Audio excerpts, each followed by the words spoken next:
Okay, hello. I am going to try and do this in one go. I have not filmed in a long time.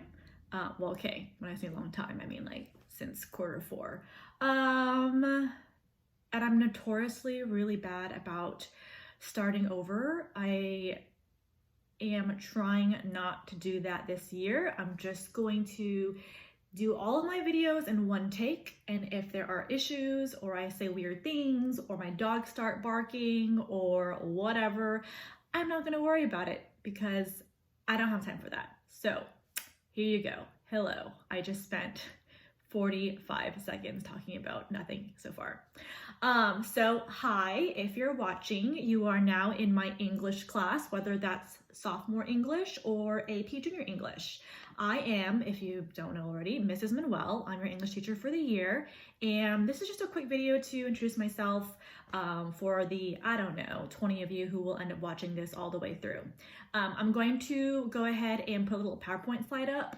And so usually I'm gonna move over and kind of go into a little bit about me. So I'm gonna start off with my why, like why teaching, why English. And so honestly, teaching was not my first choice. Like it wasn't my first career path. I actually went to college for advertising and I was in corporate and it just wasn't going for me. And I realized that I love working with younger individuals, and I love, telling people what to do. Oh my gosh, this is so terrible, but I'm gonna keep filming.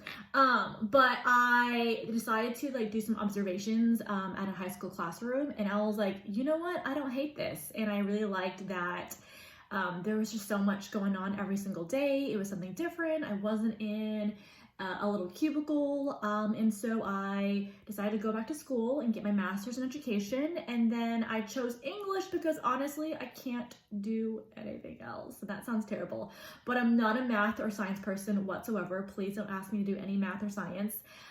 History just doesn't really appeal to me, although it's starting to intrigue me more now.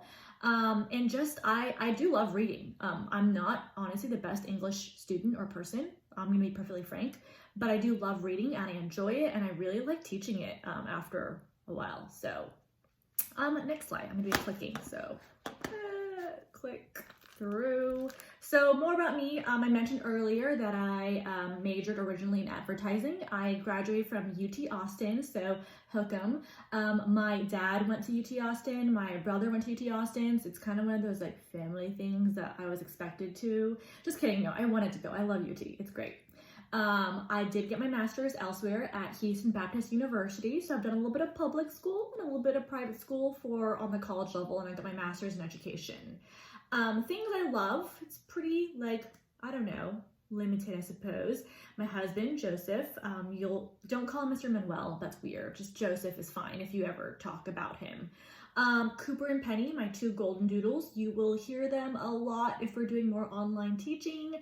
Penny loves to bark at everything, so there's that. I love books. I really do love reading books. My favorite genre is fantasy and YA and romance, okay, genres. So reading. I'm into fitness-ish. I mean, Joseph's really into fitness, so by default, I feel like I need to be, and so I attempt to work out consistently. And of course, I really do love teaching. It really is, honestly, a passion of mine. I like it a lot. And just in general, studies, and I couldn't tell you which studies so far, but there are studies, prove that reading literature, like reading in general, particularly literature, improves empathy. So your ability to understand and feel for others, communication, just expressing your own thoughts and your words, and then also health. I forgot what the reasons were, but I have these links and I'll send them over to you. Here are some cute pictures of, I guess me and my life and stuff. So there's that. Enjoy. Okay, I'm like, in real life, there's nothing here, so I don't know what's going on. I hope this works out. Okay, I'm not gonna talk about syllabus stuff because I have a whole activity planned for you, so yay you.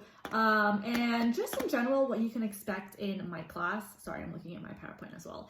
I feel like in my class, I hope, you can ask my former students, that there's a lot of college and life preparation. I think that people tend to underestimate English and how it functions in our everyday life when it comes to drafting emails to colleagues and bosses, or resumes and cover letters, or just reports that you're sending to XYZ.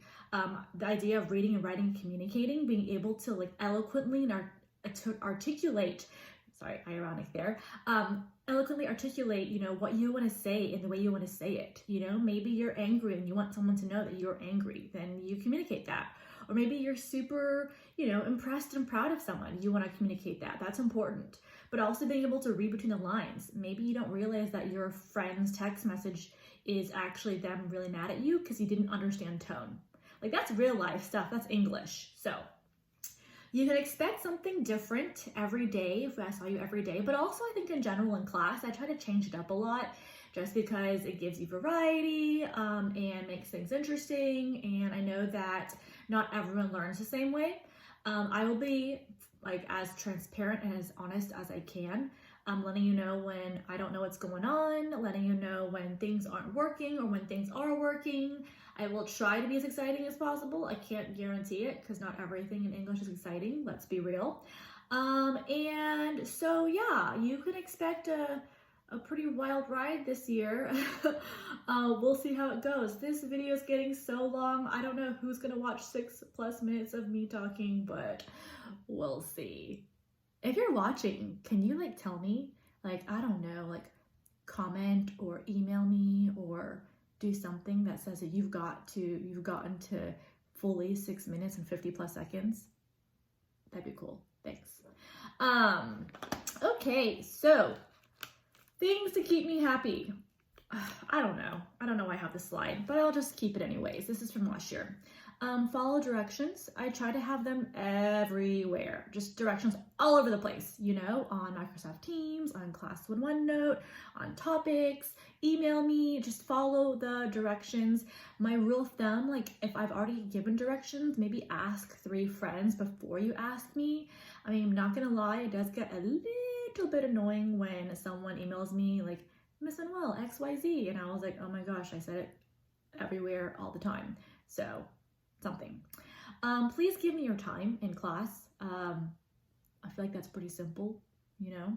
I usually try to give y'all downtime, and I try to be mindful and cognizant of, you know, your everyday life, your other things going on. And so I would hope that you, I don't know, give me that attention or focus or what have you. Please open and actually read my emails. I'm going to try to only send 1 email a week. And my emails are honestly really important. And I know y'all are so bad at opening emails. I have seen your inbox, and like the sheer amount of unread emails and the undeleted emails makes me like cringe. Like, y'all need to learn how to organize your emails. I think it would help you a lot. And you don't have to, like, end of the day, love me. It'd be nice if you did, but love yourself more importantly, and love each other. I think that's something that I want you to be mindful of. Like, you can all, you know, hate me together, that's fine, as long as you love each other and respect each other and care for each other, because that's really, you know, what life is about. And then finally, I don't know what the next slide is. I probably should have prepared this beforehand. Okay, well, why are you here? Well, for some of you, you have to be here. But I mean, regardless of your personal reasons as to why you're here, I really do hope that you are curious readers. Like, I really, really want you, works out. This is last year's slide, but this year's theme, school theme, is stay curious. But be curious, you know, question everything. Not every piece of work is the best work ever. Not every piece of writing is going to speak all truth. But be curious, be able to read critically and wonder and consider and all of the verbs, and be a reflective writer. Writing is like a muscle. You really don't get better if you don't keep practicing it. It's always changing. And maybe you won't love English. Maybe at the end of the year, you'll still hate it. But I would hope that at the end of the day or at the end of the year, you can at least appreciate the importance of being a stronger reader and a stronger writer. Because it really does, I feel like, I don't know, like affect the rest of your life. But maybe that's an English teacher in me. So, what's next? Well, in real class, like if this was real life, I would have assigned you like all of these things and all this stuff. So there's nothing next right now. Just, I don't know. I hope you enjoy this presentation. And now you probably have an idea of what type of teacher I am. I'm all over the place. So looking forward to an exciting year. And yeah, peace later. Oh gosh.